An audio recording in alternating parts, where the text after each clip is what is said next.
Nyata, Nyatuk Gunidmara, Nyatu Nyat Linyong Rueben Berg. Hi, my name is Rueben Berg. I'm a Gunidmara man and I'm a member of the First People's Assembly of Victoria, elected for the Metropolitan Region. And today I'd like to talk to you about the treaty negotiation framework, which has just been released. It is now been approved by the First People's Assembly of Victoria and by the Victorian Government. And so I thought I would take some time to just talk through this document so that those who might want to have a more detailed understanding of it can learn a little bit about it by going through this document. You can, of course, find this document online if you'd like to read it yourself. I'll share links with that alongside this. But this is just a bit of a companion to kind of support people who might want to hear more about it rather than just have to sit and read all about it. And at the start here, a couple of important things to say. One is to recognise the many amazing people that have worked on this process to get it to this point here. That we've had the community involvement, the community support, community input all along this way to provide their views around how this process should work around this framework, and that's been really invaluable. We've also had the amazing work of all the Assembly members, and that's been really wonderful, as well as the staff from the Assembly have done an amazing job at working on this, and as well as being able to work alongside the government to actually negotiate this, because this is a negotiation, an agreement between two parties, both the state and the Assembly. And I was very fortunate to be able to work in a little bit of detail around some of these aspects. So very happy to talk through that here today. The other really important thing to recognise is that this is not a treaty. This is not a treaty outcome. This is about the process for treaties. Treaty outcomes is what's going to come next. That's what this framework hopefully allows to happen, those treaty outcomes. It sets out the ways those treaty outcomes can occur. But this is just the process for treaties. Actual treaties, that's going to be the next phase. And I'll talk you through this framework, which will hopefully help you understand what those actually phases look like and what those different types of treaties could actually be. So I'm going to start off here by just looking at the first page. You can see we've got at the very front page of this document this really wonderful, amazing artwork by Sherry Johnston. And there's a whole lot of information about the artwork itself at the back of this document and description of the artist itself. But yeah, it's just a really wonderful way to start off this document with this wonderful artwork by Sherry. And you'll actually see parts of it embedded throughout the document. So I'm literally just going to scroll through each page as we go here and talk about the important aspects as we move along, but we've got the table of contents there. So there are lots of different sections, and I'll talk you through what the purpose of each of those sections are as we move along.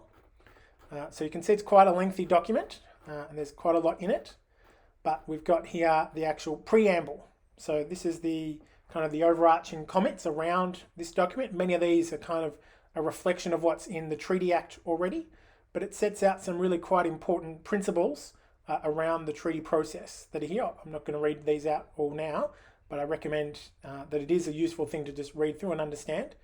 For example, one of the really important things here is D, that the State of Victoria, by the preamble of the Treaty Act, acknowledges that traditional owners of country in Victoria maintain their sovereignty was never ceded, and states that time has come to take the next step towards reconciliation and to advance self-determination for First Peoples. Really importantly also in there you can see reference to the United Nations Declaration of the Rights of Indigenous Peoples, and that's something you'll see pop up in other areas. And so this is just an important kind of setting of the tone, setting of the scene for this document. So part A is of the framework. We can see some of that artwork already embedded there. And this just gives a bit of an overview. This is part one, the outline. And talks about what it is that is made up within this framework. And so part A, you can see there is around the purpose, the principles of the framework. So kind of an overarching idea. Then we get to parts B to E, and they set out the process for treaties. That includes the process for traditional owner groups and the state to enter into traditional owner-based treaties. Then it also talks about the process for the First Peoples representative body in the state to enter statewide treaty negotiations. Then it talks about additional negotiating parties that might be added to the process. It talks about the conduct of treaty negotiations, how they must actually be undertaken, and what can and cannot be agreed as part of those processes. Then we move down into part F, which is talking about formalising agreements to treaties and interim agreements. G is the enforcement mechanisms. H is the reporting requirements. I is talking about the resolution of disputes, a really important part of the process. And J is talking about some of the definitions, what some of the different words mean. And like I said, I'll walk you through each one of those sections. The introduction, you'll see we have one of these little boxes here, and that's something that recurs throughout the document, and that's just a kind of a bit of an outline of what's below and some of the reasoning for what might be below. And you can see really importantly here as part of this, that treaty making aims to build a new relationship between the state and First Peoples based upon realising rights defined by the UN DRIP, which is the United Nations Declaration of the Rights of Indigenous Peoples. The parties to this framework intend the framework to operate differently from past frameworks in Victoria and Australia and reflect a new approach where the principle of self-determination and empowerment is central and informs every element. So that's a really powerful part of the start of the document here. This next section now is talking about actually reference to the Treaty Act itself, which is where this framework comes from. There's a requirement under the Treaty Act to have a framework, but this also spells out the other elements, which includes the treaty authority, which, as you might know, has already been agreed to, and there are processes now we're working towards actually establishing that. So that's one of the elements, is the treaty authority. The other element there, B, is the framework itself. C is the self-determination fund, which hopefully you can see some information already out now around the details to do with that. But that's the way of supporting traditional owners and Aboriginal Victorians to have equal standing with the state in treaty negotiations and providing a financial resource independent from the state that empowers traditional owners and Aboriginal Victorians to build capacity, wealth and prosperity, and that the Aboriginal representative body, which at the moment is the Assembly, will administer that self-determination fund. And the fourth aspect there is a dispute resolution process, that in the overarching scheme of things, if there is disputes between the state and the Assembly, there's a process already outlined about how that could be resolved. So that's just kind of setting the context of where this framework sits within those other elements. The purpose we can see here actually stems from the Act. The Act talks about what the purpose of the framework must be, and there's some quite powerful elements to that there you can see, including the idea of recognising historic wrongs, addressing ongoing injustices, bringing pride to Victorians, promoting the fundamental human rights of Aboriginal peoples, including the right to self-determination, and acknowledging the importance of culture to Aboriginal identity. The parties here in 2.3 have also intended that the framework will facilitate a treaty process that restores the rightful place of the cultural authority of First Peoples, which I think is a really powerful statement to have here up the top, and provides a recognition space for Aboriginal law and First Peoples' rights and responsibilities. And it also importantly connects this framework in with the work of the Yurok Justice Commission, so it acknowledges the truth and healing as guided by the recommendations from Yurok and delivers better self-determined outcomes for all First Peoples. The guiding principles here are ones that again come from the Treaty Act, and the Treaty Act specifies that all parties to the treaty process, so that's anyone who wants to enter into a treaty in any way, has to abide by these principles. And these are just outlined here. More detail is in the Treaty Act around them, but those principles you can see here are self-determination and empowerment, fairness and equality, partnership and good faith, mutual benefit and sustainability, and transparency and accountability. All quite important principles that sit behind all the work that happens around treaty. Then we've got a central principle for treaty, and that is that self-determination and empowerment is the central principle for treaty making and informs every element of the framework. So self-determination and empowerment, decisions being made that affect First Peoples, made by First Peoples. And that's a really intrinsic part of all aspects of this framework. This is also where it spells out the different types of treaty making. So treaty making in Victoria will include the negotiation of both a statewide treaty and traditional owner treaties. So there's those two forms of treaty, statewide treaty and traditional owner treaties. And that reflects the principle of self-determination and empowerment that can be exercised by all First Peoples in Victoria collectively at that statewide level, and then at that more localised level by traditional owner groups in a manner directed to their particular circumstances. Importantly here we talk about the funding for treaty negotiations, and this is a reference back to that self-determination fund, that's where the support will come for traditional owners and Aboriginal Victorians to have equal standing with the state. And the state also acknowledging here the importance of ensuring that it has the funding to facilitate its own good faith participation in treaty negotiations. 2.7, this is where we get into a bit more detail around that aspect of Aboriginal law and cultural authority that was mentioned previously. And it talks in a broad sense around Aboriginal law, And as it says there, it's embedded within dreaming, art, song, ceremony, dance, and stories of First Peoples and ways of doing business and governance structures. And so that we have been practicing those things here for time immemorial. And also comments here on this idea of cultural authority, which derives from Aboriginal law and includes rules about eldership and who has authority to speak for country. So that's a really important part embedded within this framework. And recognising also that traditional owner communities and other First Peoples communities have differing governance systems, different ways of doing things. And so it's not one thing that is Aboriginal law and cultural authority. There are many different things. And what we didn't want to do within the framework is set out exactly what Aboriginal law was. We just wanted to say that there is this concept of Aboriginal law, and in some communities it's more well understood already. Some communities are going through the process of reconnecting to law and reinvigorating law. And so there are different aspects of law and different ways of applying law. And so this framework recognises that, and for that reason doesn't actually specify or define a specific idea of what it is. It does give some examples of ways that First Peoples law and cultural authority could be expressed, which includes around respecting the authority of country, understanding the role of ancestors, good practice and proper behaviours. There's a long list there around the different aspects that are examples of that.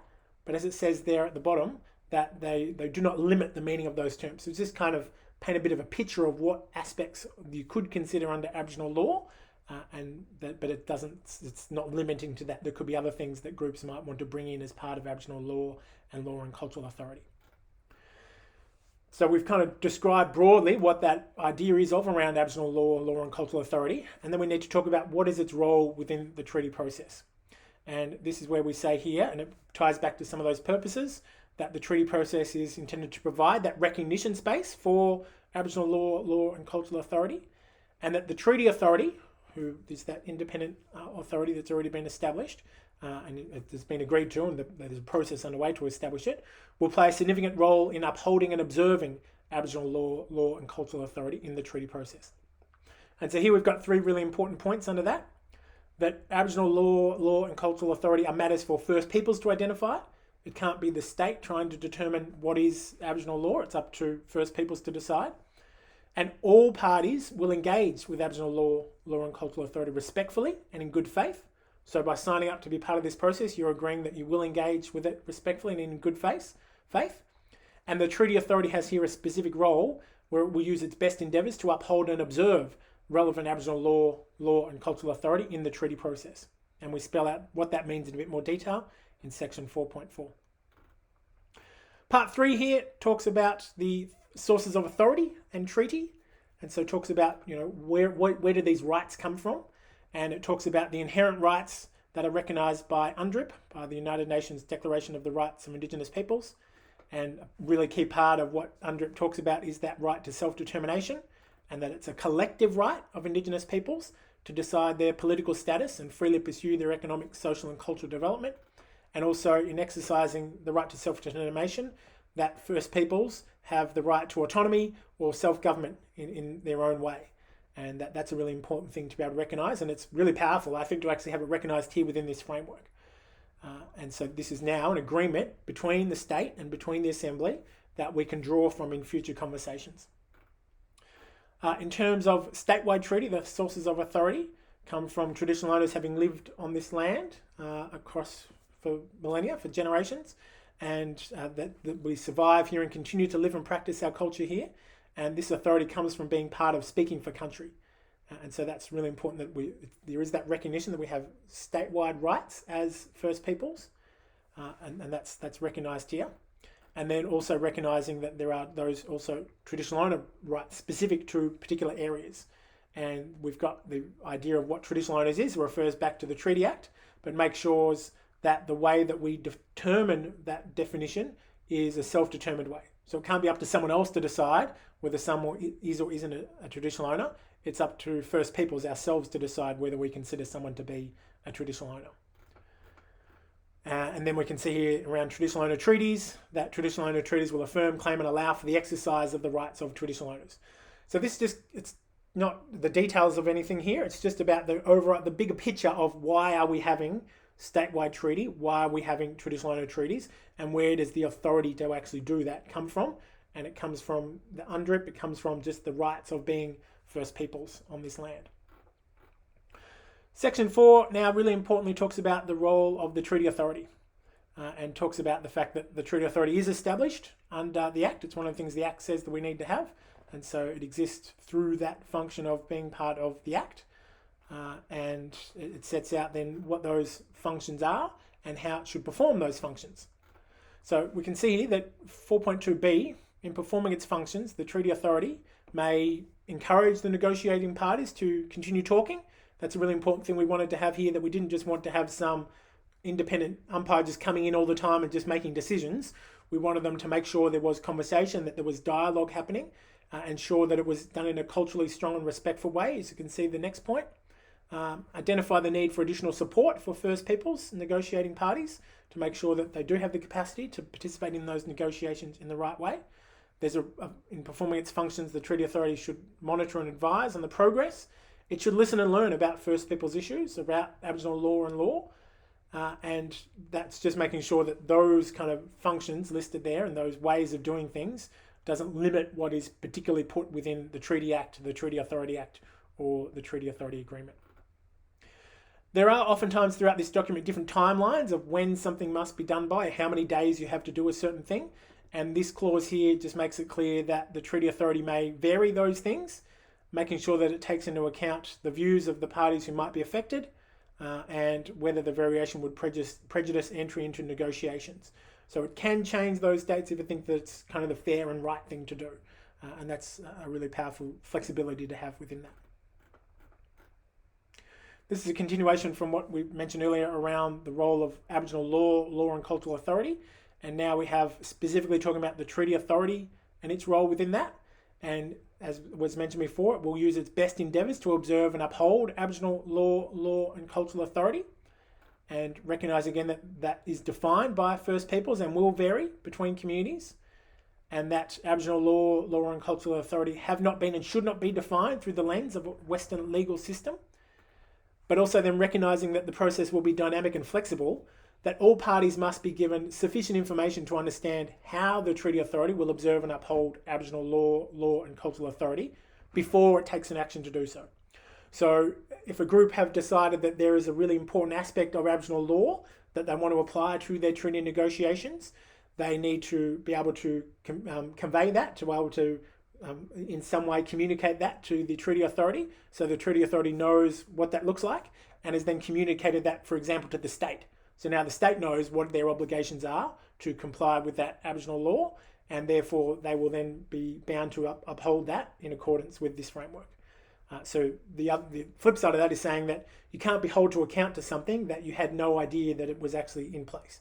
Once you are informed that it's in place, then you're expected to be following it, and the Treaty Authority has a role in being able to observe and uphold that. The next part here, in using its best endeavours to observe and uphold that Aboriginal law and cultural authority, there will be engagements with First Peoples communities to determine what aspect of it they want to have upheld. And if there is a conflict, so there might be a conflict between different groups' concept of Aboriginal law, and there might be conflicts between other aspects that need to be resolved, and legal aspects that might need to be resolved, that the Treaty Authority has a role in helping to work out and navigate some of those overlaps, some of those complexities that might come up, some of those conflicts that might come up. And so that's mostly what all that little part there is about. A really important part of the treaty process is going to be the negotiations database. And we'll talk in more detail as we get to that. But it is a tool maintained by the authority that contains all the information about the treaty processes, which will include who's negotiating treaty, over where are they negotiating treaties, and some sense of the progress around that. And so that will be the role of the Treaty Authority. And both parties recognise it's going to be a central repository for the information, for publicly accessible information, so anyone out there can go and see who's in the process of wanting to negotiate treaty, who already is negotiating treaty, which are the areas over which they're negotiating. All those sorts of important things will be contained within that database, and that will be maintained, as I said, by the Treaty Authority, not by the state, not by the Assembly, but by an independent group, the Treaty Authority. The Treaty Authority then has a role in determining how it's going to administer that database and must keep people informed about how it's going to do that, and can request additional information that it might need to put on the database, and it will make information publicly available unless there is some requirement not to, based on an agreement that's been made, or it needs to consider aspect of Aboriginal law or Indigenous data sovereignty and Indigenous data governance. So there are some caveats around that, but it still must use its best efforts to try and make everything that can be made public to be made public. The commencement, this is just saying when the framework starts, which is at the date of it being signed, and the compliance, treaty negotiations must be conducted in accordance with this framework. So you can't go on off and negotiate treaties in some other way. If you're going to negotiate a treaty, it has to be done in accordance with this framework here. So that's part A. Now we'll move on to part B, and this is looking at the actual entry into traditional owner treaty negotiations. So I mentioned there were two types. There's the statewide and there's the local traditional owner treaties. The first part here is just going to be talking about those traditional owner-based treaties. And we can see here a really important kind of introductory sentence here, which I think a paragraph here, which highlights some of the really important things that were discussed and negotiated based on community input, based on Assembly expectations and desires to get us to this point here. And so what you can see here is that the Aboriginal representative body, the Assembly, has proposed and negotiated the process required to enter into traditional owner treaty negotiations in an effort to restore the rightful place of cultural authority of traditional owners. Now we recognise that there are already groups with existing status, and so this states clearly that traditional owner groups with existing status will have their current rights respected, and so will automatically be able to participate in the formation of a First Peoples Treaty delegation. And I'll talk in more detail about what that means, but a delegation is the way that you go about negotiating treaties, and those groups with existing status have a right to participate in that formation. That doesn't exclude other groups from participating in that formation as well, but they have an automatic right to be able to participate in that formation of those groups at the beginning of the process. And that's over the area which they have existing status. As it says next there, the door is also open for traditional groups without existing status to meet minimum standards and participate in the formation of First Peoples Treaty negotiations at the delegation. So that's both for areas where there's already groups with existing status, but also areas where there is groups with no existing status. And this approach supports the right to self-determination of traditional owners to decide how to come together politically and make collective decisions. That's one of those key concepts from UNDRIP. And it does ensure that those rights that have already been earned are recognised, and those rights that can't be diminished, but also recognising that not all traditional owners have wanted to or been able to engage with those existing processes. So the crux of it is that traditional owners will work together to form a First Peoples Treaty delegation as guided by the principles of inclusivity to conduct treaty negotiations as a collective. And this is another really important aspect here, is that the state will step back so that traditional owners self-determine their participation in treaty negotiations in accordance with this framework. So unlike other places where the state has a say in one way or another about who it is that represents certain places, or that there are state-created entities that do that, this is very clear that the state does not have a role to play in determining which traditional owners will be negotiating treaty over which places. That's a role for traditional owners to discuss, and if needed, to be supported by the Treaty Authority. So now we actually move into the detail. That was a bit of an overview in the box there. And this makes clear that as part of traditional owner treaties, that the primary negotiating parties will be the state and that delegation. And that there will be a single delegation to represent all traditional owners for a single treaty. So you can't have overlapping treaties. There will only be one delegation, which could be made up of multiple different groups, but one delegation negotiating one treaty over a particular place. And there are requirements to enter into those negotiations, and they are spelt out here. And that's that to form a delegation, you need to have a traditional owner group satisfy the minimum standards. You need to have that traditional owner group go into the database. Then that traditional owner group needs to form a treaty delegation, and then that delegation goes onto the database. And once that group is on the database, the Treaty Authority invites the state to begin negotiations for a treaty. The state then accepts that invitation to begin negotiations. The state must also comply with minimum standards. So they've also got standards that will go through that they have to meet to participate. And then once they've done that, the Treaty Authority enters the state onto the database, and once you have the state and you've got the delegation on the database, then treaty negotiations can commence. And so this next part we'll just talk about in more detail those different steps. So now we're looking at the minimum standards for traditional owner-based treaties, and we can see that all traditional owner groups must meet the minimum standards, and those are the standards in clause 8.3, and they must also record a decision of the group to enter into treaty negotiations. You can't just have a group, someone in the group deciding that yes, we're going to start negotiating treaty. You need to actually have a decision of the group to say that yes, we want to enter into treaty negotiations.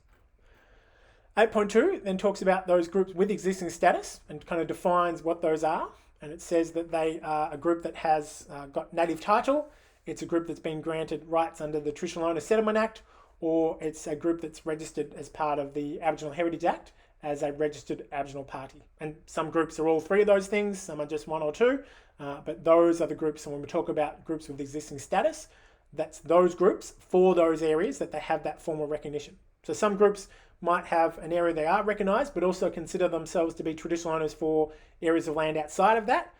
They're not traditional owners with existing status for those areas outside of that. They're just traditional owners with existing status in those areas where they have that existing status. Now, this is talking in general about the minimum standards for traditional owner groups if they do want to enter onto the database and say they want to be a part of this process for treaty. And these minimum standards are things we've spoken about before in previous conversations. That's that continued theme we've tried to bring through all of these minimum standards, and that is around land and waters, community, leadership, and inclusivity. So in terms of land and waters, they must identify by description and map the area that they wish to negotiate treaty.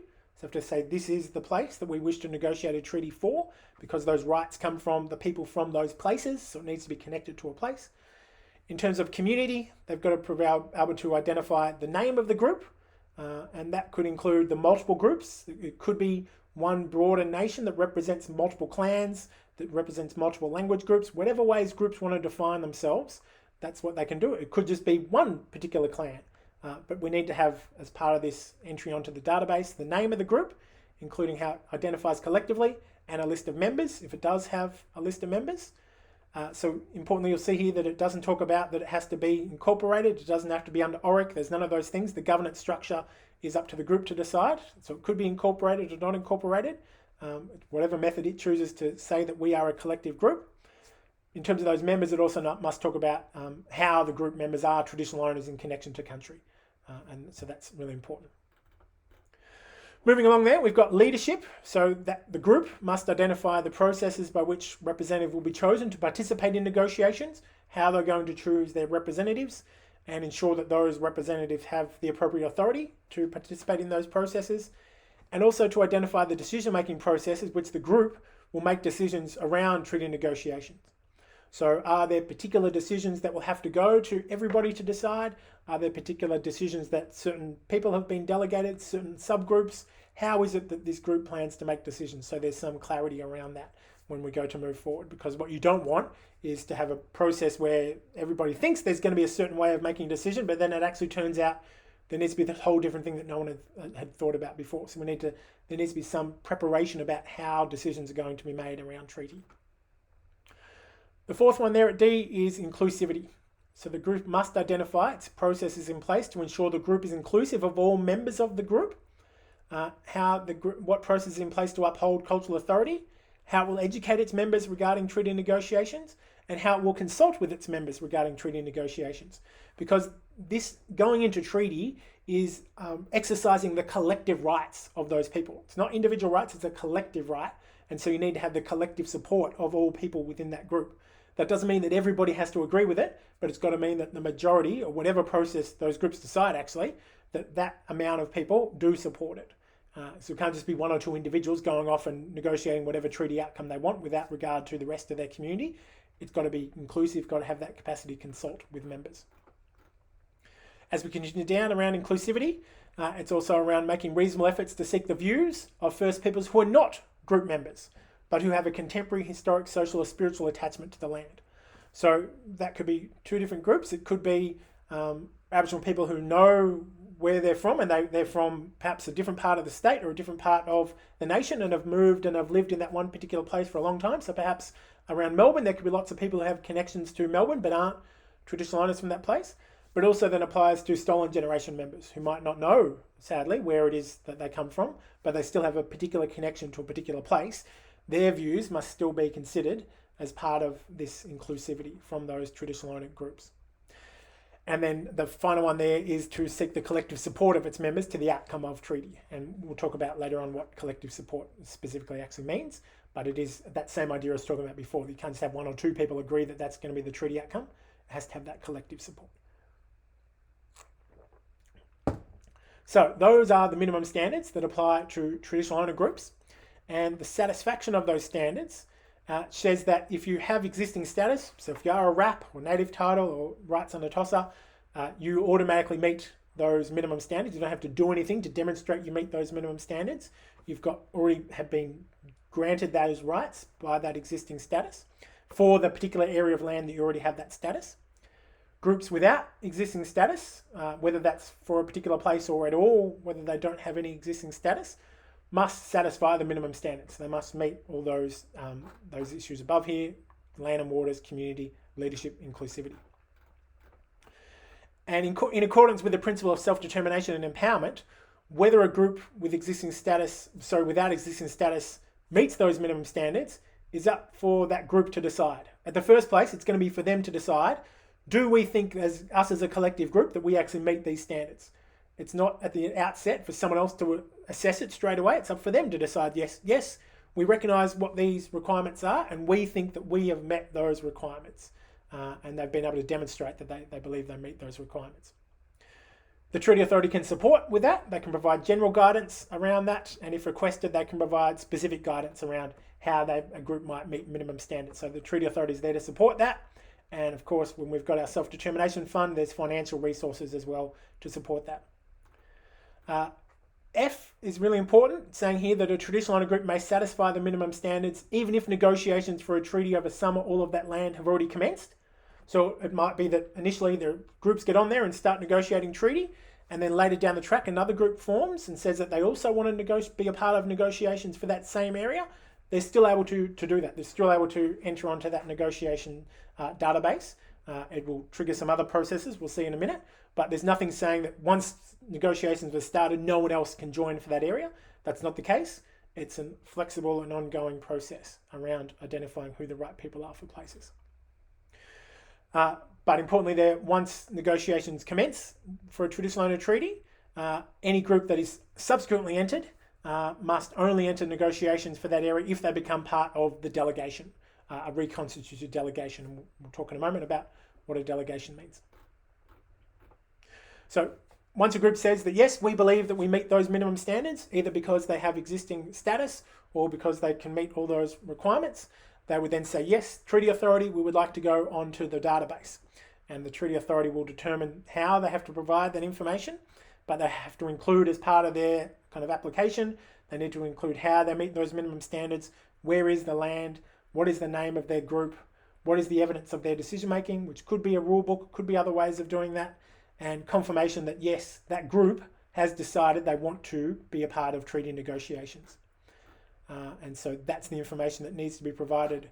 This is for groups with existing status, similar requirements for those who are without existing status, how they meet those requirements. And again, there can be advice provided by the Treaty Authority to support groups about providing that notification. Subject to Clause 9.3, which is when things can be refused, the Treaty Authority must enter the traditional owner group onto the database without assessing the group's satisfaction, because, as we said earlier, it's up to those groups to decide whether they feel they meet those minimum standards to go onto the database as saying, yes, we would like to be a part of treaty negotiations. And again, the Treaty Authority decides the manner and form, so how it is that they're going to provide that information. Now, 9.3 is when there is a scope here, though, for when entries could be refused, removed, or amended. And that's listed here. And it's if the Treaty Authority considers that the notification that's been given is incomplete or spurious. And incomplete would just mean that you've missed out and you haven't provided all the certain things, and so it won't go on the database. It's not an assessment of whether or not you really were inclusive, whether you do represent those people. It's just you haven't provided all the information. Or spurious. And that is really kind of meaning that there's no way that a reasonable person would think that you really are the traditional owners for that place. And that's to kind of get rid of the fringe cases where some group who's clearly not traditional owners but are trying to make some radical political statement might say, we think we can also negotiate treaty, while the authority could say, well, that's spurious, and they could remove them or refuse them from the database. But before they can do that, the treaty authority must request further information, or giving them a chance to clarify whatever it might be within a particular period of time. And if they don't do that, or if it's not to their satisfaction, that's when the treaty authority can remove them, only if it's incomplete or spurious. And other than that, once they're on the database, the traditional owner group, the treaty authority can only remove it if it's requested to by the group, or as a matter of last resort, the treaty authority determines the group should be removed after a dispute resolution has been resolved, and that's detailed in Part I. That's removal. In terms of amending it, that can only be done as a request and also as a result of that dispute process. 9.4 notification. The treaty authority will determine how a group onto the database is notified publicly, but it must be done in a way that everyone should be aware, so it shouldn't be a surprise that there's a group now on the database. It should be done in a way that everyone can know, okay, for this area, this group has now put themselves on that database and said that they would like to participate in treaty negotiations for that area. And so people should be able to be made aware of that, and that's really important. And once there is that notification, the state must also do its work to try and comply with the minimum standards regarding that particular group and that treaty. So that's just kind of the first phase of saying, yes, this group thinks that they would like to participate in treaty. They believe they do meet those minimum standards, so they're going to put that notification in and say, yes, we want to be a part of the treaty process. That doesn't mean you start negotiating treaties, though. We need to move to that next phase, which is the formation of a delegation. And as we've said before, there will only be one delegation for a particular area to negotiate the treaty for that area. There can't be multiple groups, multiple delegations, but delegations can be made up of multiple groups. So when you're going to put on as a group for just onto the database initially, there could be other groups with an overlap. There could be groups with the same claim as that group, and that doesn't preclude them from putting onto the database. It's when you move to that delegation phase that you need to make sure there's only one group who is a delegation, which could be made up of multiple groups, could just be one group. It's going to be up to those groups to discuss based on the process we've got here. So you can see in the box again, this is a bit of an overview of what this section is about, but it's saying that this delegation is intended to be flexible, inclusive and unified mechanisms to enable traditional owners to collectively negotiate in respect to a particular place. So there can only be one, as I've said, delegation for a particular area. And it will be supported by the treaty authority. And again, the state has no role to play in the formation or the constitution of a delegation unless it's requested by the groups. But in general, the state regardless, the state will not be the one that decides. They could just play a small role if it was requested by the groups. And that's because the state has acknowledged here that traditional owners have viewed the state's involvement in previous negotiations and recognition processes negatively, and the importance of ensuring the formation and constitution of a delegation is free from state interference has been recognised. And that's a really powerful thing to have here within this document, within this framework. And here continues to say that the delegation requires flexibility to accommodate different ways the traditional owner groups organise themselves. It provides a space for First Peoples to restore cultural authority in terms of how they might want to resolve disputes, and so it's not controlled by the state in that way. And in forming treaty in these delegations, groups may take time as they work through the ongoing impacts of colonisation and dispossession. So we're not saying this will happen straight away necessarily. It might take a considerable amount of time, but we're giving an opportunity, we're giving support through the Self-Determination Fund for groups to participate in this, and also then the role of the treaty authority to support those conversations as an independent authority there. It's not the state, it's not the assembly, it's an independent authority to help support those groups and those conversations. So this just spells out then the kind of the overview of what that formation will look like, and where there is only one traditional owner group entered onto the database in respect of a particular place, that traditional owner group must form a delegation to begin treaty negotiations. So you go on, you're there, and you need to move on to that next phase of being a delegation. It's not enough just to go on the database as a traditional owner group. You need to move on to the delegation phase. And nothing in this framework says that you can't be a delegation for different groups. Traditional owner group might be part of multiple delegations, but again, there's only one delegation for one area, negotiating one treaty for that place. You can, of course, have the delegation be changed over time. It's not fixed. It can be adjusted. And the Treaty Authority will facilitate and oversee the formation and reconstitution of that delegation, which could include supporting traditional owners, providing advice around timeframes, facilitating discussions, advising on governance structures that might work to support the groups, and potentially engaging the state to seek early dialogue that might be relevant. And as a matter of last resort, resolving disputes. And it's really important there that we've got that as a matter of last resort. It's not the first thing the Treaty Authority is going to jump to. It's not the second thing. It's going to be after everything else they've tried, whereby they've trying to get groups to resolve these things themselves. As a last resort, they'll resolve a dispute. So that could involve ultimately saying that we don't think this traditional owner group should be part of this delegation. That could be the outcome they come to, but that's only as a matter of last resort that it's supposed to come to that.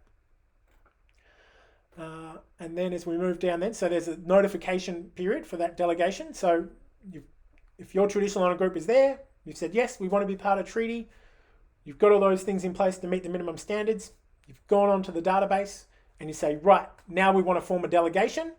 That needs to be made sure that people are aware of that. The Treaty Authority must notify that to everybody and make sure that people are aware that that's going on. And then that notification, it says here that must go to the state and must go to any other traditional owner groups who are on the database for that same area. So your group says, we want to negotiate treaty over this place here. There's another group who might overlap a bit with that. They'll automatically be notified that you do want to form a delegation, and there'll be a public notice as well. So other groups out there who might not be on the database already can be aware that you are wanting to form a delegation as your group. There's following the 1 month period under under the traditional owner group. So you can't, that 1 month is just talking about the fact that if you want to go on the database initially, you can't just go from being on the database and then straight away to be a delegation. There needs to be a month break in between being on the database initially and forming the delegation. Could be much longer, but it's got to be a minimum of a month. Then you can say you would like you can start the process of forming that delegation. And that involves confirming the exact place that you wish to form a delegation. So it could well be that if there is a slight overlap, so there's one traditional owner group who has an area here, and there's another traditional owner group who've shown an interest here, and there's a little bit of overlap, rather than resolving that overlap straight away, the group might want to just say, well, we won't use that part for our delegation just yet. Let's try and get some outcomes under treaty without incorporating that extra bit. And so they could change the area of land and waters over which they want to negotiate treaty for that delegation. So the traditional owner groups were going to be here. This is the critical part. So the traditional owner groups on the database for any land and waters can form that is part of the delegation. So that's a bit tricky, but I'm just trying to keep stepping through it. That you go onto the database for whatever group area of land that you would like to, and another group could have overlap with that. That's fine. You all go on the database.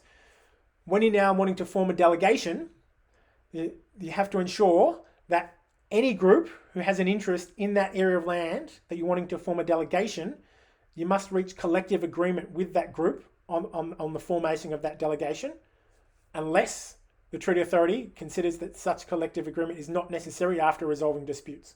And again, that's going to be as a matter of last resort. We can see here that C around the process for this. The Treaty Authority must advise the relevant groups of a reasonable time frame of which collective agreement can be reached, and that should take into account the need to be flexible and facilitate collective agreement. And it should also allow sufficient time for other traditional owner groups to be entered onto the database who might not yet have had a chance to be entered onto the database, but also sufficient time for First Peoples that the delegation is representing to raise a dispute in accordance with the dispute process. So if there are individuals out there or family groups or clan groups who say, no, that group is wanting to form a delegation over an area that we feel that we represent, they also have a right to be participating in that dispute process. So the delegation must demonstrate collective agreement of all relevant groups, and I'll get to 11.4 later, but must demonstrate collective agreement of all relevant groups. So all the groups who said, we have an interest in negotiating a treaty for this area, like I said, it could be that there's no other groups. It could be very clear that everyone in the community recognises that this group has the right to negotiate treaty over this particular area. But if there is overlap between those different groups, regardless of their status, regardless of whether they've got existing status or not, that's not part of the conversation here. If there are other groups, there must be collective agreement from all the groups that have an interest in that particular area to the country being the area of land over which the delegation will negotiate a treaty, so that they all agree that this is the place that we're going to negotiate treaty over. They must agree on which subject matters cannot be discussed. There might be things that they said, okay, yeah, we're happy for this group to go and negotiate treaty as long as they don't discuss this particular topic. We won't raise concerns. That could be a way that there's a resolution. There must be agreement by all those relevant groups through the leadership. So who's actually going to have the authority to negotiate treaties? Who's going to be the representative in negotiations? And there must be collective agreement by all those relevant groups to the decision-making process. So if it is multiple traditional owner groups are now choosing to form a larger delegation that combines both of those groups, there needs to be a clear decision-making process of how collectively they're going to make a decision. And it could be they're just going to say, well, one group, you can make your decision, and if you agree, and the other group, they make their decision, they agree, then there's agreement. And if neither agree or only one agrees, it's not agreement. But it can be whatever process those groups determine that they want to have. And there's also needs to be confirmation of the delegation, and that's the collective agreement of those relevant groups that they do want to enter into this process. Again, similar to the minimum standards, there are similar things here around inclusivity.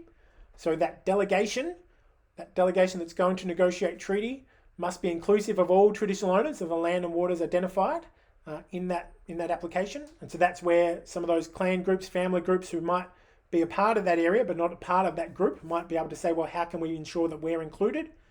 They must have processes to uphold cultural authority, must have processes to educate its traditional owner group members about treaty negotiations, must have processes to consult with its members around treaty negotiations. Again, similar to before, they must make those reasonable efforts to seek the views of people who are not traditional owner members, but have that contemporary, historic, social or spiritual attachment. So again, that could be First Nations peoples not from that place, but have a connection to it. And they've got to have their reasonable efforts to have their views considered. And they must have a process to seek the collective support of those traditional owner group members in terms of outcomes of treaty. So this is now for that delegation, for that one single group that's going to negotiate that treaty for that particular area, must ensure it's going to be inclusive of all the people that it's representing there, that it has got those processes in place for how it's going to seek support for treaty outcomes. All those things need to be done at that delegation level. So initially, it was just at the traditional owner group level, and there could be overlap between different groups. Now we move to the delegation. There are those similar requirements, but it must be for the whole collective. There can't be any overlap of some groups are not included as part of that. That all the traditional owners for that area must be included as part of that. And the traditional owner group seeking to form that delegation must ensure the collective agreement reached under clause does not overlap with land over which another delegation is there, because you can only have one delegation, and does not include limitations on existing rights held by traditional owner groups with existing status. So this is one area where it does tie into some of those existing rights. So if there is a group that has RAP status, for example, so they have rights around cultural heritage management, it could be that the delegation is formed that is just that RAP group, in which case there's no problem there making sure those rights are maintained. It could be that that delegation excludes that RAP group. That could be the way that the delegation becomes formed.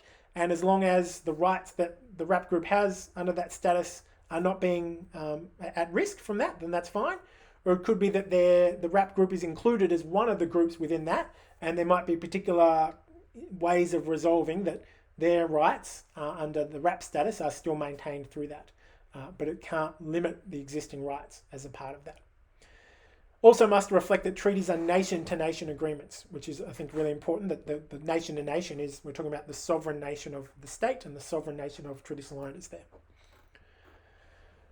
Before providing notification of collective agreement, the traditional owners must ensure that all disputes have been resolved and that they've the time frame, that 1 month that we spoke about before, or whatever other time frames might be in place, have passed. So 10.4 is where we talk about the satisfaction of the collective agreement. So we've said there needs to be collective agreement under that area of all the traditional owners that delegation is claiming to represent. There must be that collective agreement to say, yes, we want to be a part of this treaty process. Yes, we agree this is the land and waters, those sorts of things. And in accordance with that, whether a delegation satisfies that is a matter for the delegation to determine, subject to clause 11.3 and 11.4. Reconstitution, this is talking about if after the delegation has been formed, another group, as we said before, could go onto the database and then could say they want to form part of the delegation. And this just spells out that process for how you would go about doing that. I'm not going to go through this in a lot of detail, but it's a capacity that there is within the framework to allow that delegation to be changed over time. It's not just fixed one point in time, it can be changed over time. And so there's a process here that sets out that. So once that group has said, yes, we now believe we are that delegation, we believe we are inclusive, we believe we have got agreement about where it is we're going to be negotiating treaty, they will then put themselves up to go onto the database as a delegation, not just a traditional owner group, but now as a delegation. And they provide these details here, the groups they represent, the details of its collective agreement, and the details of its negotiators. The treaty authority then receives that and will enter it into the database without independently assessing whether it does meet those things, and will determine what the form, the ways in which that information needs to be provided. As before, with the traditional owner group, there is capacity for the entry to be refused or removed, and that is in the case of there is a traditional owner group with a pending entry on the database, which the treaty authority is aware and has not been afforded an opportunity to be entered onto the database, or disputes raised in accordance with Part I have not been resolved. And so that's the times where that entry could be refused if they know that there's another group who's about to be coming onto the database who will then need to be part of that collective agreement, or if there is still that dispute that needs to be resolved. Again, that also talks about the idea that it could be incomplete or spurious, and so that's another reason why it could be refused, as long as you give time to make those adjustments. And once you're on the database as a delegation, you can only be removed at the request or as a matter of last resort. Again, just last resort, the treaty authority could determine to remove it as part of a dispute. Amending it, that can also be done at the request of the delegation and as a matter of last resort. So, 11.4. This is saying, all before we've been saying that there must be collective agreement of all the relevant groups, of all the traditional owner groups who've said we want to negotiate treaty for a particular area and that delegation overlaps with that area. There must be that collective agreement, but there is occasions where they can go on the database without that collective agreement, and that's specified here in 11.4, where there has been a dispute resolution process commenced around that formation or reconstitution, and as a matter of last resort, the treaty authority determines that the collective agreement of one or more traditional owner groups is sufficient. So they could end up saying that, yes, we know that for this one particular area, there are two traditional owner groups, for example, who say that over this same area, they believe that they are the right group to negotiate treaty. Both those groups are on the database as traditional owner groups. They've met the minimum standards, and they've now tried to move to a delegation, and they can't get that collective agreement about how they're going to form a delegation. And there's a whole lot of processes in that dispute process to see how they could work together to do that. But ultimately, the treaty authority could determine as a matter of last resort that it's only going to be this group that's the delegation, and that other group has now been excluded. That's a worst case scenario from my mind. That's not what we want to happen. We want to make sure there is that collective coming together, there is that unity, but we do need a mechanism for how to resolve where that is not possible. But it is as a matter of last resort that it could be determined that one group who has gone onto the database will not be able to participate in that delegation. And it's the delegation that will be negotiating treaty. So that's covered there in 11.4. There'll be notification again. They'll say, yes, now this group is on the database. This is a delegation. And now they're alerting the state to that so they can continue complying with their minimum standards for a delegation. So now we actually, in terms of the process, we've seen that we've had a traditional owner group say, yes, we want to be part of a treaty. Yes, we believe we meet these minimum standards. So now we're a traditional owner group. They've moved on and said, yes, we believe we can form a delegation. They've got that collective agreement from everybody to say, yes, we support this group to be a delegation. The treaty authorities put them on the database. The state is now notified, and the delegation requests the state's invitation. So to begin negotiation for a treaty, the delegation must notify the treaty authority that it wishes to invite the state to begin treaty negotiation. And that's a really powerful thing to be able to do. And so then there is an invitation to the state to begin those notifications. And as part of that, the treaty authority must confirm that it has complied with all those things it was supposed to, that it did have a public notification about the delegation, that there was that collective agreement being sought, or it had to resolve a dispute within that. And so it's just a matter of the state then knowing that they don't have any job to do in confirming whether this is the right group, whether this is the delegation they should be talking to. The treaty authority is the one that says, yep, state, don't worry about it. We've done all this work. We've followed all these processes. This is the group that you're going to negotiate treaty with.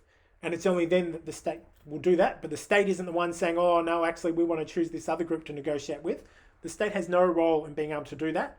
The treaty authority is the one that confirms and says, yes, this is an appropriate group to negotiate statewide treaty. This is the delegation to do that with, and provides that confirmation so the state isn't going around there second guessing what it is that the work of the traditional owners and the treaty authority. There is a requirement then for the state to kind of meet these different minimum standards and do the work that it might need to be doing. And so that's another aspect that we'll get to as we move down the page. And so, yeah, the state accepts the invitation. And the only exception there is where the state considers public authorities cannot comply with their obligation under the Charter of Human Rights, or if the land and waters in respect to a delegation is outside Victoria and the state has not been able to secure the jurisdiction to do that.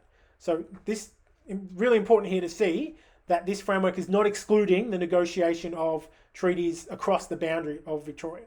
It's saying that is a possibility as long as Victoria is able to, the Victorian government is able to work with those states and say, yes, how about we work together to have a treaty across the boundary? That is a possibility under this process, as outlined there in 12.3b, in that it says if they can't do that, then they'll not be able to participate in that element of the treaty. It would still be able to negotiate it in the Victorian part, but they wouldn't be able to do it in the New South Wales part. But it is a possibility that could be agreed to.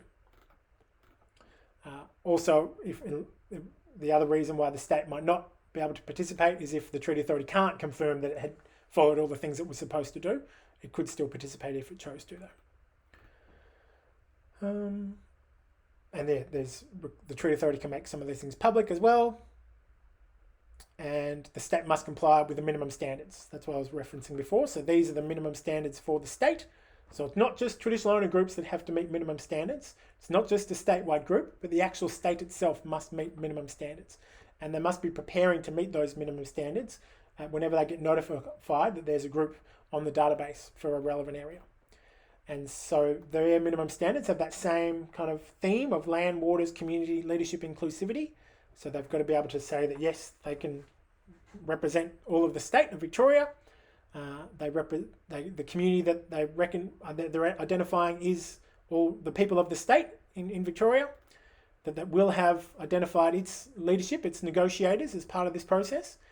And in terms of inclusivity, that the state must have processes in place to educate and inform departments and state entities about the treaty negotiation. So that's their obligation to make sure that all parts of government are aware of this, but also to educate the people of the state about the progress of treaty. So that's an obligation of the state to ensure that they're bringing along the people of the state as part of this conversation. It's not just some surprise at the end that all of a sudden there's treaties. They have an ongoing obligation to make sure there's that education.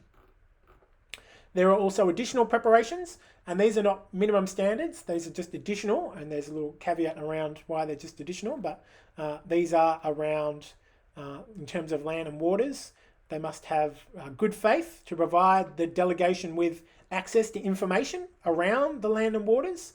So any information that it has to be able to prepare to be able to provide that. Must also have making sure it doesn't have any unnecessary delays, identifying processes to engage with key stakeholders around that. So it's not just going to be the state on its own deciding these things. It's got an obligation to ensure there's some processes to talk to key stakeholders who might have an interest in the outcomes of treaty that aren't traditional owners. Must ensure that its negotiators have the appropriate expertise and cultural competency to negotiate treaties. Must also, in terms of inclusivity, have processes in place to enable potential additional parties, including the Commonwealth, state and territory governments, or local governments. So it must be able to include those groups where it's necessary. And the state must take all reasonable steps to complete those additional preparations. But what it says as we move down the line is that if groups want to start negotiating treaty, if the delegation wants to start negotiating a treaty, even though those additional preparations haven't been put in place yet, they can do, but the state must continue to try and follow along with those additional preparations. So once the state meets those minimum standards, it also says we're ready to go on the database for that particular area over which there has been a delegation confirmed. There's the notification process around that, similar to the ones we've seen previously. And the treaty authority here will assess the state's compliance.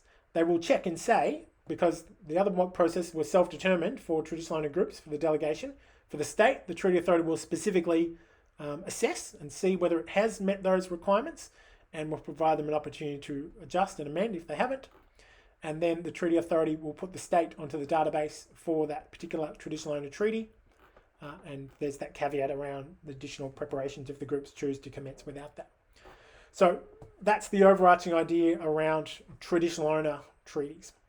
So just as a summary again, a traditional owner group who wants to be a part of a treaty, whether they've got existing status or not, says, yes, we as a group, we want to be a part of the treaty process. They put themselves up there to be on the database as a traditional owner group, having said that they believe they meet all those minimum standards. They then can choose to say, yep, now we're ready to move forward to become a delegation. And that's where there will be only one delegation. When they're a group, there could be multiple over the same place. Delegation, only one for the over that same place. And then once there is a delegation, the state says, yes, we are ready. We meet those minimum standards. We're putting ourselves on the database too. And you've got both those groups now on the database. The Treaty Authority confirms that local traditional based treaties can begin. Now we'll move to the other form of treaty, and that is the statewide treaties. And so this is part C.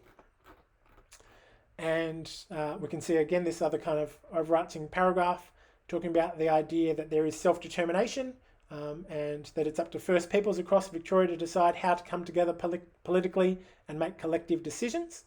And that the statewide treaty will be negotiated by the Aboriginal representative body, so the First Peoples Assembly of Victoria, if it's confirmed, and I'll show you the ways that it needs to be confirmed, and that there will, again, just be one group that negotiates statewide treaty. There can't be multiple statewide treaty groups. There's one group to negotiate statewide treaty, and that there are minimum standards for the Assembly to achieve to do that. And there is a process in place if it's for some reason the Assembly is not able to meet that. There's a contingency process, but it's not expected that will be used. That's why it's a contingency process. So we can see there then for statewide treaty, the primary negotiating parties are the state and the First Peoples representative body. And that's the group if it's the Assembly. So that's the Assembly having been confirmed as meeting those minimum standards as the body.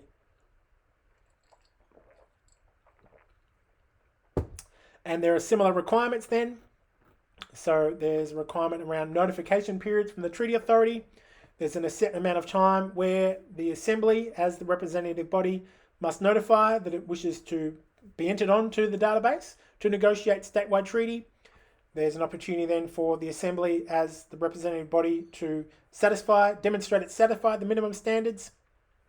And then there's the entering into on the database of the Assembly as the Aboriginal, as the body. And then there's that contingency process I spoke about.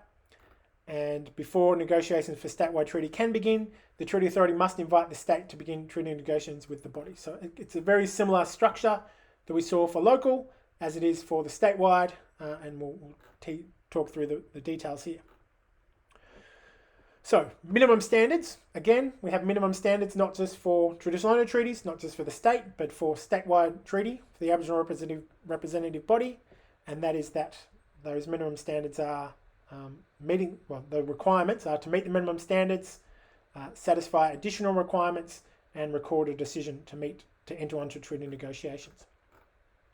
So, for the Assembly, the First Peoples Assembly of Victoria, which has been currently elected to negotiate a process for treaties, to negotiate this framework, if we as a body, as the Assembly, wish the body to actually negotiate statewide treaty, these are the things that have been agreed must occur.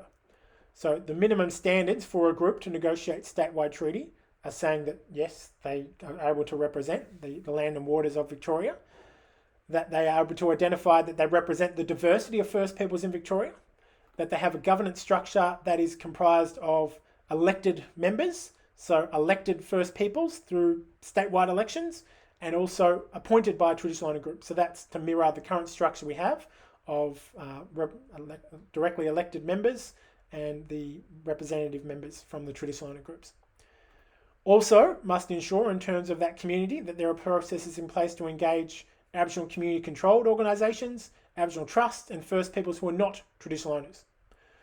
So there's the election of traditional owners as the Assembly, but there's also making sure that there's a capacity to engage with ACOs, with trusts, and First Peoples not traditional owners. Leadership for the body that wants to negotiate statewide treaty, they must have the appropriate authority as those negotiators, must have processes in place to make decisions, and must have capacity to attend and offer advice and support for First Peoples for the delegation. So if a delegation is participating in treaty negotiations, they may well request the support of a statewide group to be a part of that, to assist in some element or to provide information or advice, and there must be the capacity for the body to be able to do that. And in terms of inclusivity, the body must have processes in place to uphold cultural authority, to educate and consult First Peoples, including traditional owner groups, Aboriginal community-controlled organisations and Aboriginal trusts, and must have processes in place to seek the collective support of First Peoples to the outcomes of treaties. And so that's a really important element there, that it's not just about the Assembly necessarily making its own decision about the outcomes. They must have a way of seeking that collective support for the outcomes of treaty negotiations. If the Assembly is the body, then my understanding is, from my perspective, yes, we do want to negotiate statewide treaty, then we need to satisfy additional requirements, and that is that we actually need to go to a new set of elections.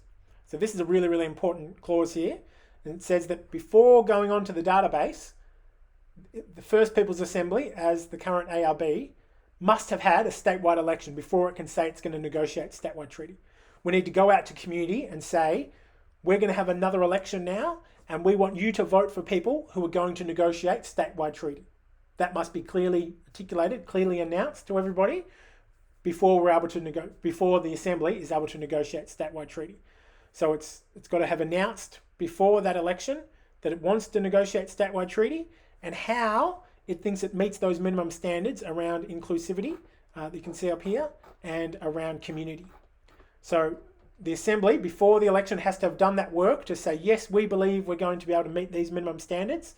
This is how we think we're going to be inclusive of all community in decision making, and share that with community so that when there is our next election as the Assembly, people know they're coming out to vote for people who are going to negotiate statewide treaty.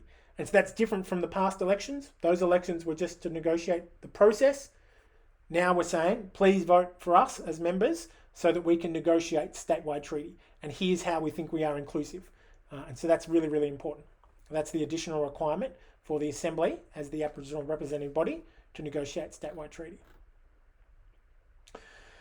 There is a role then, of course, for the Treaty Authority to notify commencement of the process. So the actual process for applying to be the statewide body will happen after the elections, because obviously we need to have had those elections to be able to participate. And so the Treaty Authority will say, yes, after this date, we're going to invite you as the Assembly to say that you are ready to negotiate statewide treaty. And so there will be a 3-month period of time whereby the Assembly can say that it does meet those minimum standards. It has had these elections where it said to community, you are coming out now to vote who's going to negotiate statewide treaty, and here's how we meet those minimum standards. And so that's what's needed to be done within that 3 months to provide that evidence. And then the First Peoples Assembly would go onto the database as that body who will negotiate statewide treaty. Again, there's the notification around that, and as part of that, there is a comment and dispute period. So you'll see here that as soon as reasonably practical after the Treaty Authority makes an entry of the Assembly onto the database saying, yes, now we've said the Assembly wants to negotiate statewide treaty and they've said they meet those minimum standards, there is a 2-month period to allow First Peoples to comment on and raise disputes about whether or not we as the Assembly meet those minimum standards.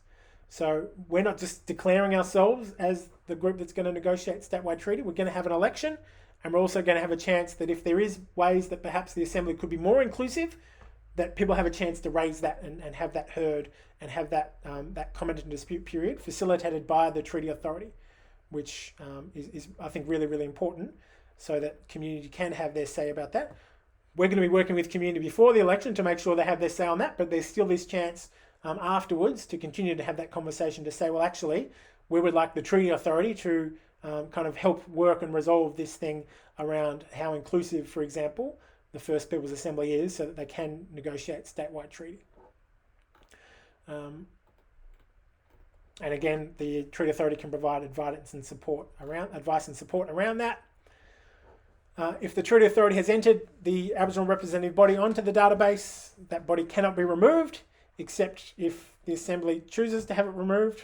So again, the Assembly is currently the Aboriginal representative body.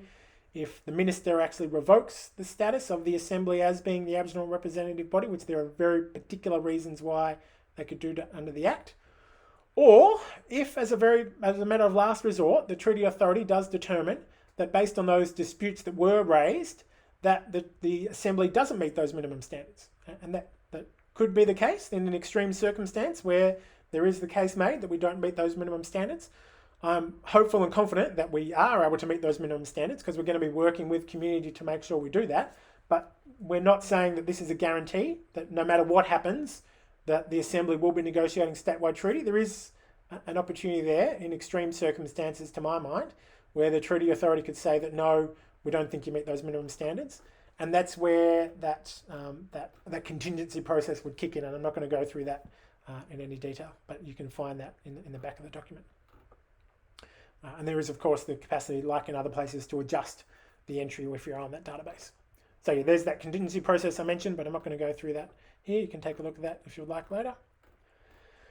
So as an overview then, the Assembly, the First Peoples Assembly of Victoria, they say, yes, we want to negotiate statewide treaty, which is the case from my perspective. And we go then and say, okay, community, we're going to have an election now where we want you to choose the people who are going to participate in statewide treaty. Here's how we think we're inclusive. Here's how we think we meet the minimum standards. We have those elections. We get on the database. We give people a chance to comment. Everyone's commented. It's all organised. Everyone's supportive and happy that we should be the ones negotiating statewide treaty. We go on the database, and then the Treaty Authority gives the state, as with all other occasions, the chance to then come onto the database, and the state has their own minimum standards. It's quite similar to the ones from before around the land and waters, community, leadership and inclusivity, but this time it's a statewide based idea of that. And there are similar additional preparations for the state for state-based treaties. So I'm not going to go through those again. They're very, very similar, if not identical, to the same minimum standards they had for local traditional owner-based treaties. So then again, though, we've got two groups, two parties, the state and the Assembly. Yes, we're ready to negotiate treaty. Yes, we believe we've both met those minimum standards and the Treaty Authority can confirm that. And then we move to actually negotiating treaty. So that's a lot. I'm going to take another drink here.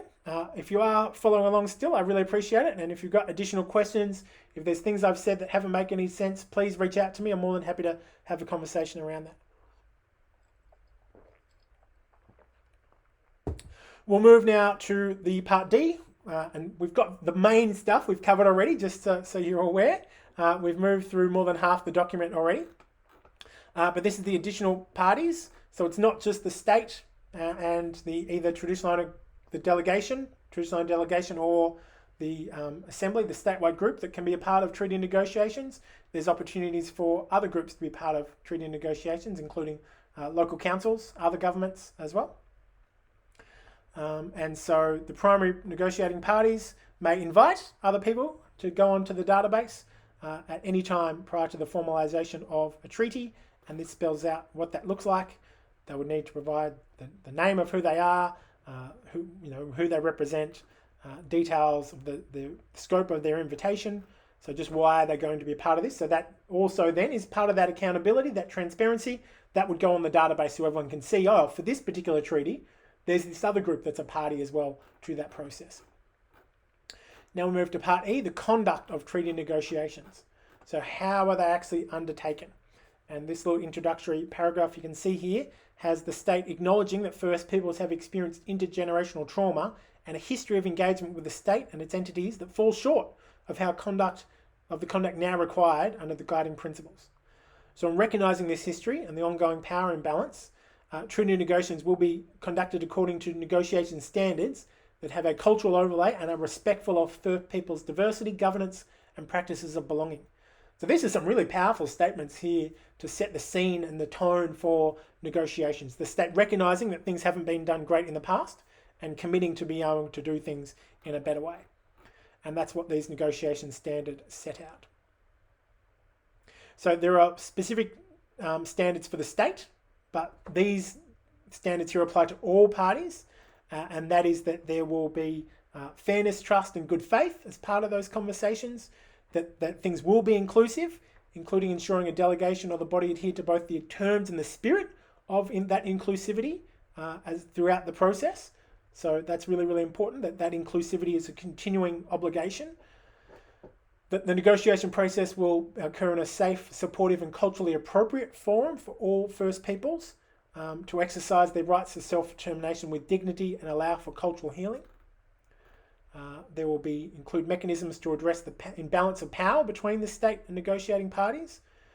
There will be recognition of Aboriginal law and cultural authority, taking into account cultural authority and eldership, practices of First Peoples culture, for example, language and ceremony. So this is embedding already, saying that if as part of negotiations, traditional owner groups, delegations, First Peoples want to have ceremony as part of that negotiation, this has been something that's been recognised already. If they want to make sure that wherever possible we're using traditional language, that's embedded here as a principle that people are committing to as well. So some really powerful commitments here without saying it has to be one way or another, but just saying that there will be that recognition. There's the scope that groups can bring into this process, whatever they want to bring into that process. While also being respectful of the different kinds of belongings for First Peoples, traditional and contemporary governance structures, that First Peoples self-determining consultation processes to build that mandate for treaty, that there needs to be that inclusivity of diversity around age, sex, gender, sexuality, gender identity, and ability. So it needs to be totally inclusive of all peoples, which is really important, and also mindful of the needs associated with intergenerational trauma, cultural safety, cultural healing, health, and well-being. Now, obviously, these things here is really great. It's no guarantee that they're all going to happen. There's still probably going to be mistakes, but I think it's really powerful having this within the framework because it's going to be useful as a kind of a hook that if there are concerns that are raised, we can come back to this document and say, see here, this is what's been agreed to. It's been agreed that this process will be respectful of cultural healing. This is what it says in black and white right here. We can use that when we are involved in those negotiations to make sure that things are being done the right way. There are additional requirements, as I said, that apply to the state, additional standards applying to the state, and that is that they must provide non-material support for First Peoples to participate in negotiations, such as acknowledging and respecting Indigenous governance structures. The state must be open and honest about its interests and limitations.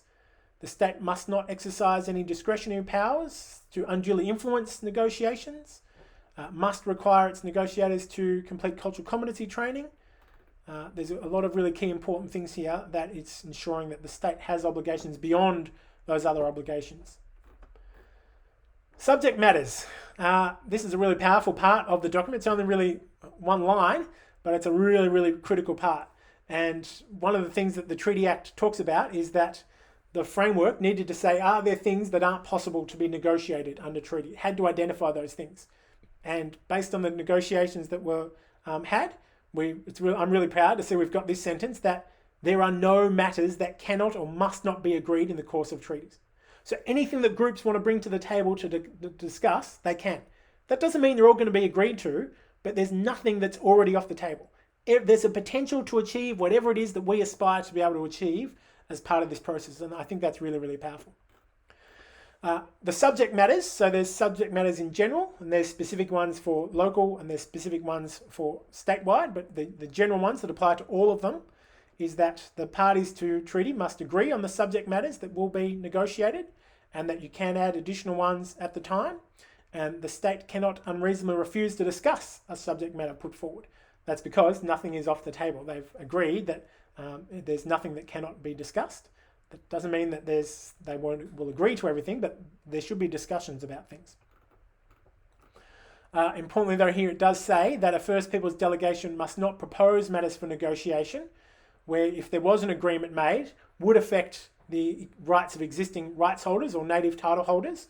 So we can't be impacting on their rights unless they're a part of that process. They've agreed to be a part of that process. So there's that collective support for those peoples. So not all of them, but that collective agreement from that group to say that, yes, this is something we do want to have negotiated as part of treaty. For statewide and traditional owner treaty negotiations, we'll be informed, as we heard earlier on, by the recommendations of Yuruk, and should also consider whether treaties should include requirements for review. And so what we're trying to make sure is that treaties shouldn't be just seen as some locked-in thing that once you've agreed to a treaty, that's it. It will never change.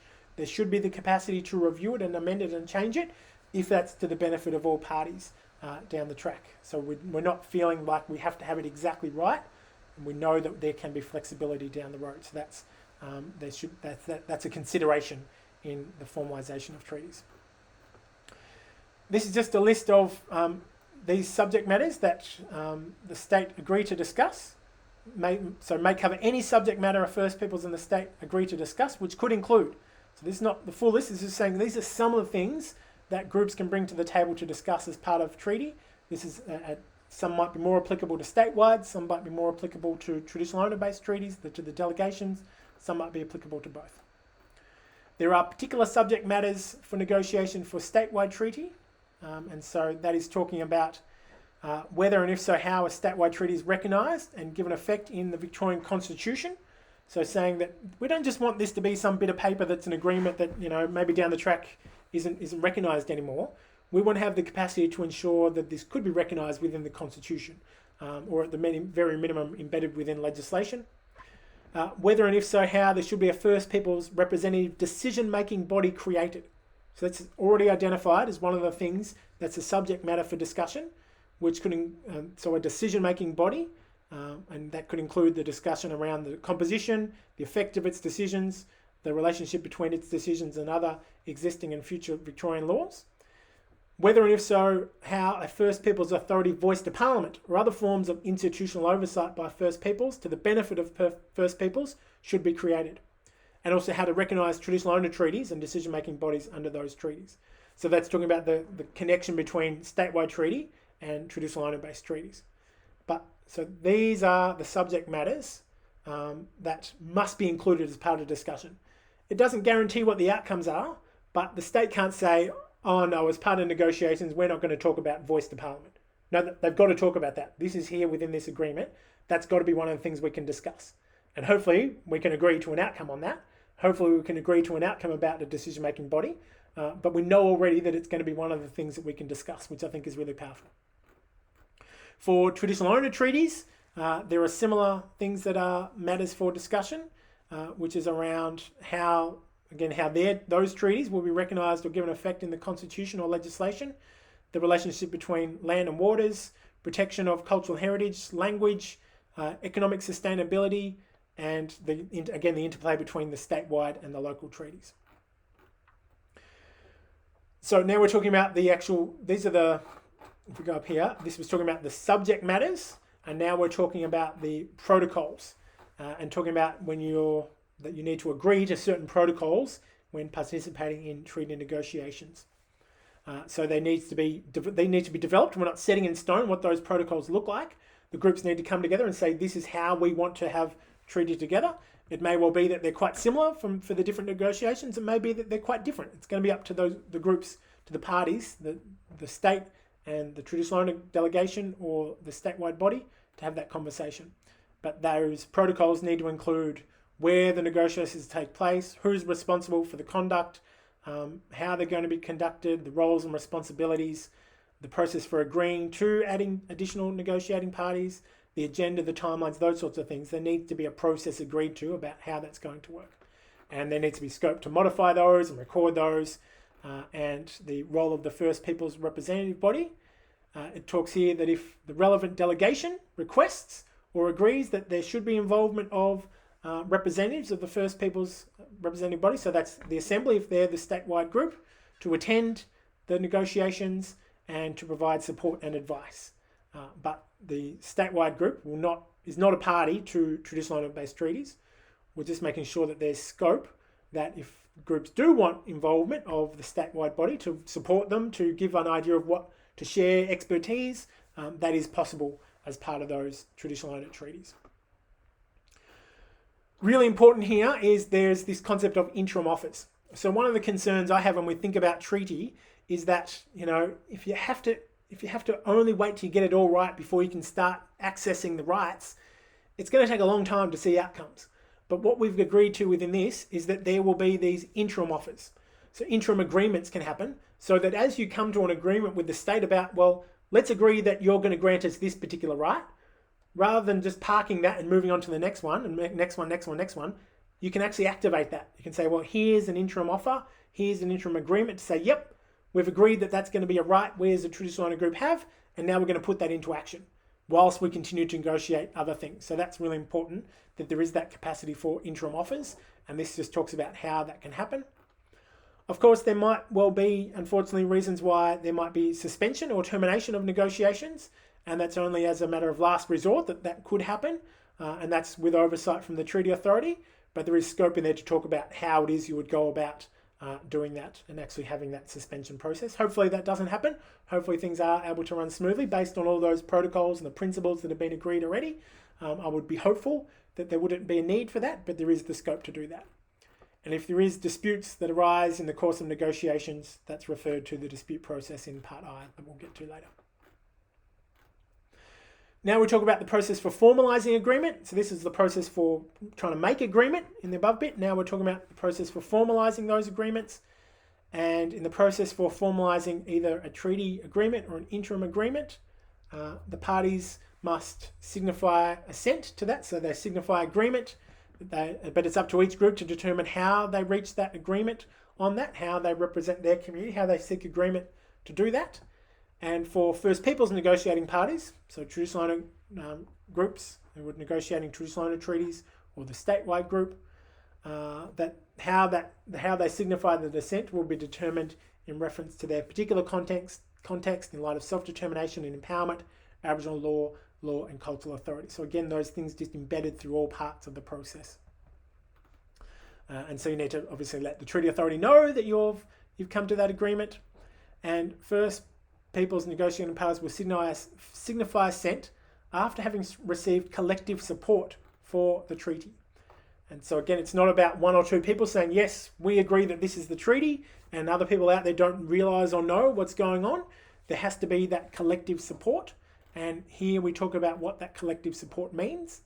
And so what that means is that you must have the group that you're representing demonstrate that it is engaged in a process to seek the freely offered support of its members for the treaty or interim agreement.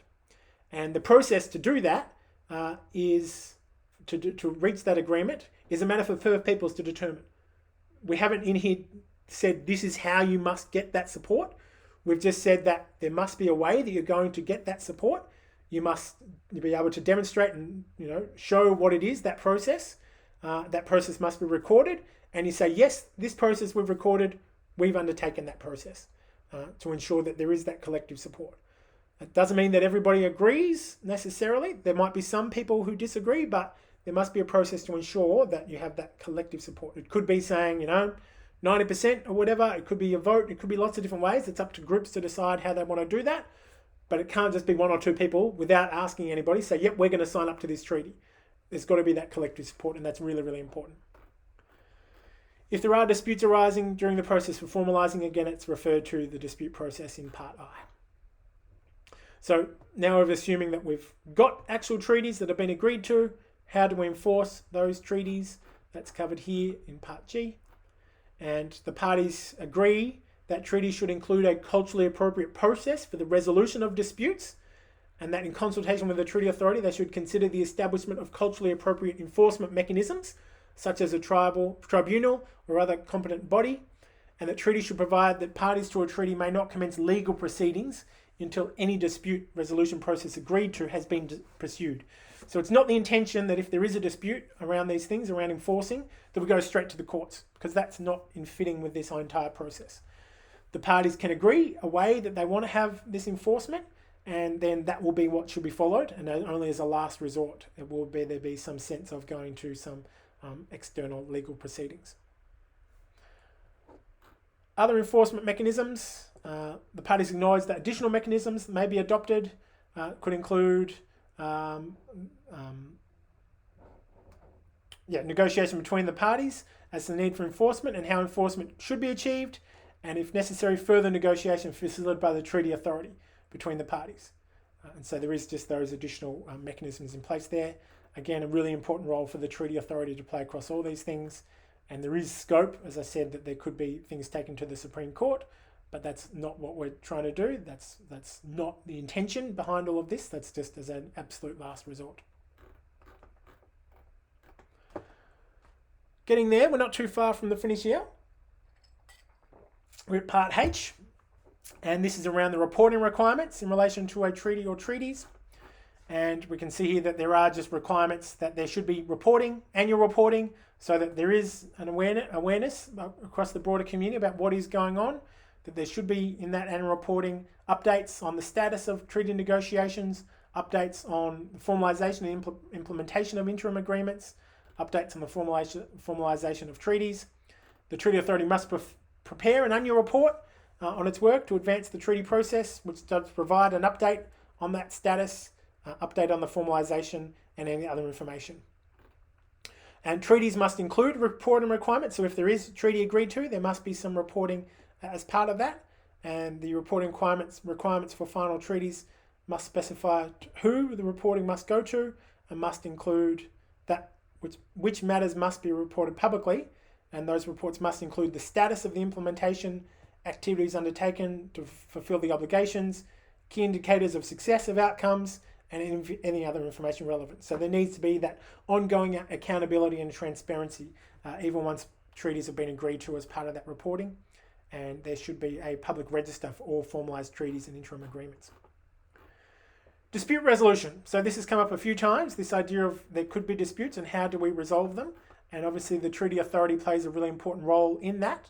And the types of disputes that could arise around meeting minimum standards in terms of both the treaty designer groups, the delegation, state or the statewide body, the entry onto the negotiations database, whether that is appropriate or not, the delegation formation, that's where there could be disputes, preparations for involvement in the process, the interactions between statewide treaties and traditional owner treaties, and in formalised agreements. All those things, there may well be disputes raised.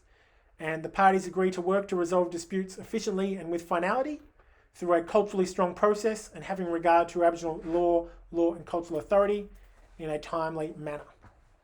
So that's what's already been agreed to. That's how things will be resolved. And also to enable treaty negotiations to continue during the process where possible, to recognise the interconnectedness of First Peoples communities who may be affected, to treat all parties to dispute fairly and ensure all parties are listened to, Be open, transparent, and focused on finding common understandings and maintaining and strengthening the relationship between the parties to the dispute. So some really important principles that are embedded within this process. The parties acknowledge that treaties will be reached by two or more parties coming together in good faith to reach agreement. So you can't force someone to have a treaty. That's ultimately what it's saying, that treaty is about groups coming together, and that's what this is about, and this recognises that. And so it should be about resolving things that support agreement making and preserves, restores, and builds ongoing just and respectful relationships. It shouldn't be adversarial. It should be about developing those positive relationships. The treaty authority may issue guidelines, so it might prepare information about how it thinks some of those things should be undertaken. And in seeking to resolve a dispute, the treaty authority will take account of the issues in dispute and Aboriginal law and cultural authority. Confidentiality, it's just important that there's an understanding around what might be needed to be confidential, and there's a process here to set about how to do that. And then this just sets out at a kind of a broad sense what some of those stages are of dispute resolution process, but does give flexibility for the treaty authority to adjust those if it thinks that it's necessary to do it in a different way. And so this is just kind of detailing that process, and that first off, the parties to the dispute must try and resolve the dispute themselves in an informal basis and in good faith. If that cannot be done, they can raise a dispute with written notice to the treaty authority, and after receiving that notice, the treaty authority should commence then dispute resolution by notifying the parties that a dispute has been raised, notifying any other party things should be involved. That notification should consider the notification that the dispute resolution process will not be commenced if it's considered that it's trivial, vexatious, or not relevant, it's unlikely to be resolved, or not appropriate for dispute resolution. And so there's some caveats around when the treaty authority may not think it's appropriate to do this. There will be facilitated discussions or yarning circles to offer the parties to a dispute opportunity to speak in a safe and non-judgmental place. So it's kind of the first thing. It's saying, yes, we've recognised the dispute, you've tried to resolve it, well, let's try and more formally come together and have these facilitated discussions. And if that hasn't resolved it, then they'll seek to resolve the dispute having regard to the nature of dispute in a way that is culturally appropriate. And that includes requesting information, providing opinions, engaging experts, reconvening further discussions, making recommendations. And at the very last concept would be to make determinations. And that's again after all other things have been resolved, all other avenues have been exhausted. And that's always the intention with all these things, is that yes, the treaty authority can make a final decision on particular matters, but they should only be doing so after all avenues have been exhausted. And that's really, really important. And so this just specifies where those places are they can make particular decisions. Legal proceedings. The parties to a dispute must not commence any legal proceedings in relation to a dispute until the dispute resolution process set out in there has been undertaken. And so that's really, really important. Now we just move on to Part J. This is about the definitions, interpretations, general provisions. So you can see here this is definitions of all the different terms. If you're not sure what any of those things mean, you can come here, take a look. This describes all what those different terms mean throughout the document. This is just talking about, in general, the interpretation of how you would go legally about reading some of these things, and I'll just touch on a few of these. Anything within this should be interpreted in a way that's consistent with the Treaty Act, and it should be interpreted by reference to UNDRIP. And so that's really, really important, that's a fundamental aspect of how this document should be interpreted. And there's just some more legally specific things here at the end. There's some general provisions here, and this is a really critical one around amendment and review. So there's been a lot of work to go into this document, but it's recognised that there may well need to be changes down the track. And so this does allow for changes to this document, and the parties will review the effectiveness of the framework within 12 months of the framework, if the parties consider it necessary or appropriate, or if the treaty authority considers it necessary or appropriate to do so. The treaty authority might have noticed in undertaking its role there's certain ways that things could be improved, and so it can be part of that conversation to make sure we make the framework as best as possible. It's not just fixed in time. There could be also the opportunity to have reviews after agreement of statewide treaty or interim agreements, and in any event after the first 4 years. So lots of opportunities for reviewing the effectiveness of this document. And then we get to the bottom of the document there. So, and as I said at the very end, there's also some information around the more details around the fantastic artwork by Sherry Johnston. So it's an hour and 40 minutes that we've gone through here. If you have stuck around and watched this whole thing, then kudos to you. Hopefully you found that interesting and useful to better understand the framework in a little bit more detail. If you have any additional questions, please feel free to reach out to me. I'm more than happy to talk through any aspect of this document, more than happy to talk through anything that might be useful. But hopefully this has given you a good overview. And if there is any uncertainty, always obviously defer to the wording within the agreement itself. That's going to be more accurate than maybe what I was describing at times. Yeah, more than happy to have any further conversations. So I'll just finishing off here by saying thank you all very much for coming on and listening to this conversation here. And we'll look farewell in the language of the Gunditjmara people. Thank you.